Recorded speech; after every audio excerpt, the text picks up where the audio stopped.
I'm going to show you guys our 2-speed jack shaft. We basically copied the design of Comet, but since you can't buy Comet 2-speed jack shafts anymore, we just sort of created our own. I already started taking it apart. I just wanted to show you guys that we used a half link on this chain because since you have 2 chains coming off the front sprocket, you know, you can't adjust the tension independently, so using a half link helps with that. So I'll take this chain off of here, set you guys up here.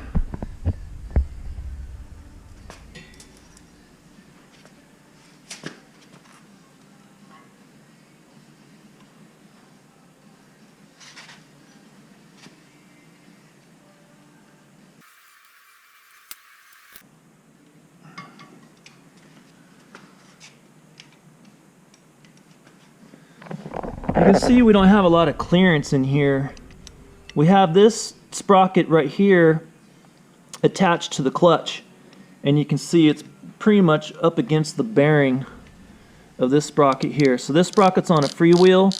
This will be first gear. You can see the sprocket's larger, so that's first gear. That engages first. And then when you're in first gear, it spins the jack shaft, obviously, in the bike accelerates. But as the jack shaft spins up, this sprocket for second gear will engage at a certain RPM, you know, based on whatever spring and weight combo you have in the clutch. And so once second gear engages, then, you know, you have a smaller sprocket for second gear so the speed of the bike picks up.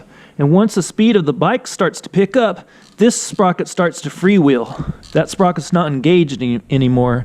That's how the system works.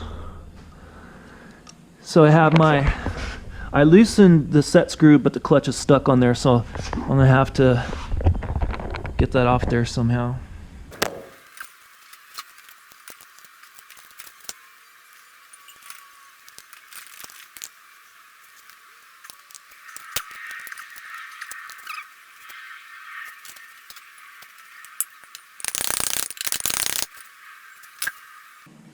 Oh, didn't see that.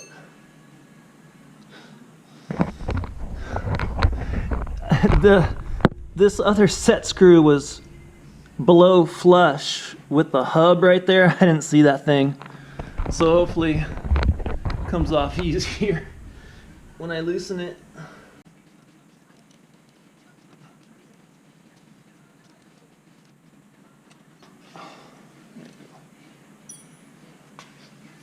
So now you can get a better look of what we've done here. This is a 25-2 sprocket, and it's just bolted to the sprocket on the clutch hub there. You see how we did that? We had these sprockets custom made so that we can do this. And then the spring, looks like we have a yellow spring in here, and we have not the standard shoes, but I think they call them wedge shoes is what they're called. They're heavier than standard shoes. So the wedge shoes and the yellow spring for the second gear clutch. And then here's the freewheel. We had these sprockets custom made too. You can see I had to clearance the head of those screws there because everything was so tight, and that was based off of this clutch with the dual sprockets. We can't adjust the distance between those 2 sprockets. It's all like one piece, and so we had to get it set up over here on this side. I don't know if that's a spacer. Yeah, it looks like we put a spacer in right there. So I'll take my spacer off. And then this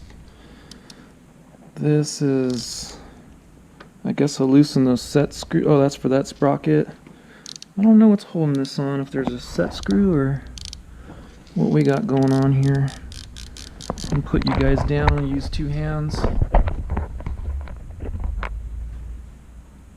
There we go.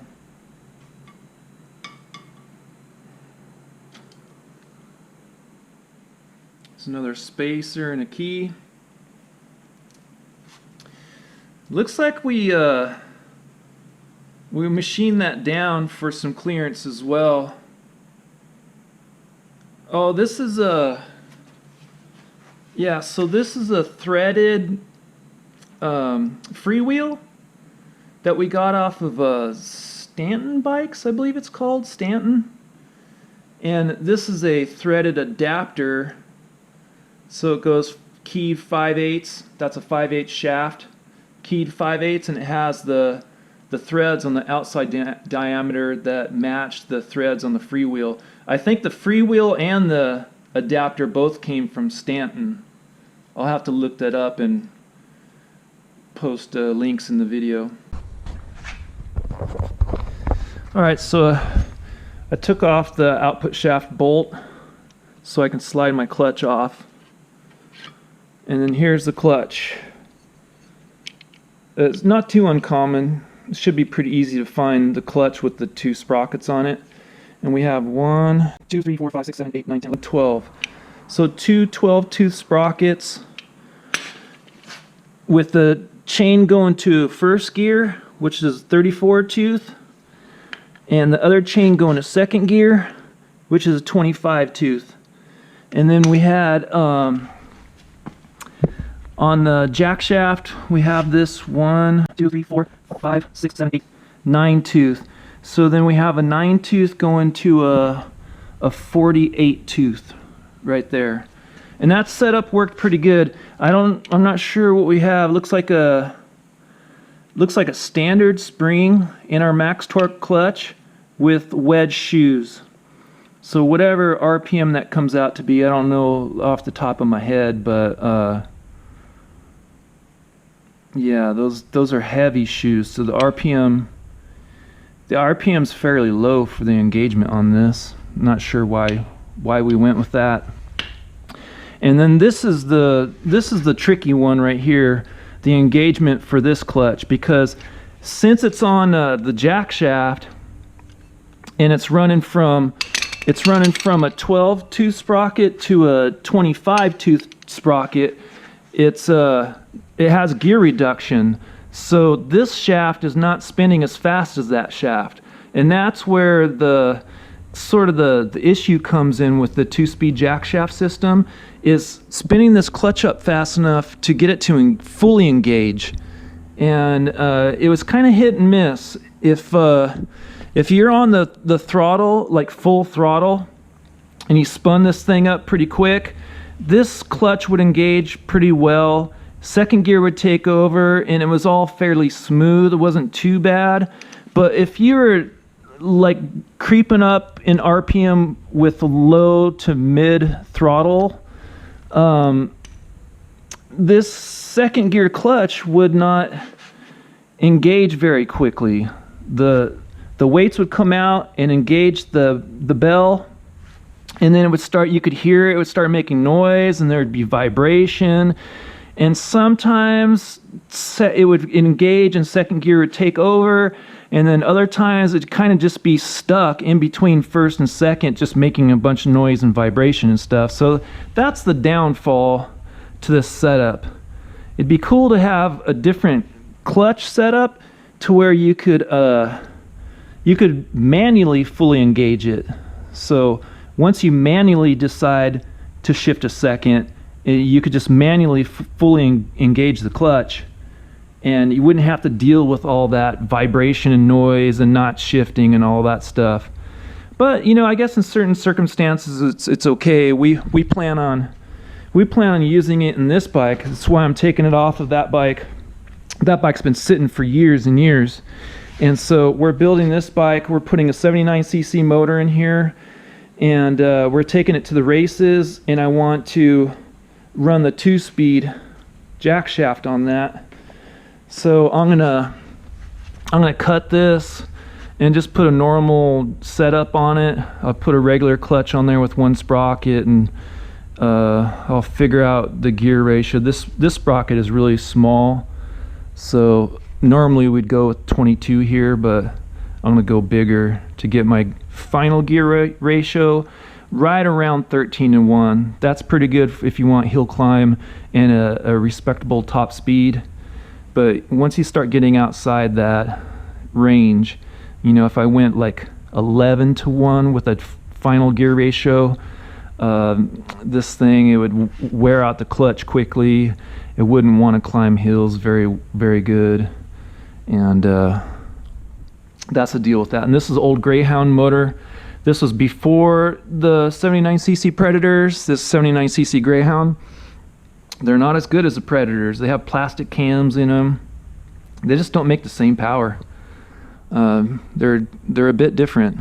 So anyway, I just want to get it running again so it can be used rather than sitting around and collecting dust.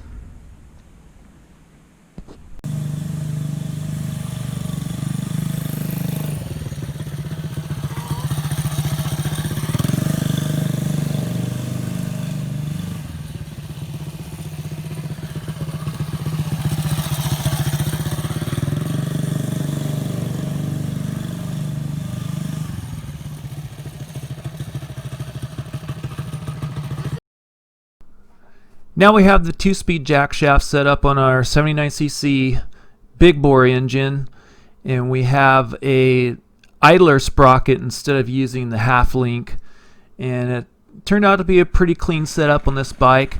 And if you listen closely in this video, you can hear the system shift. We have it set up to shift at 5850 RPM.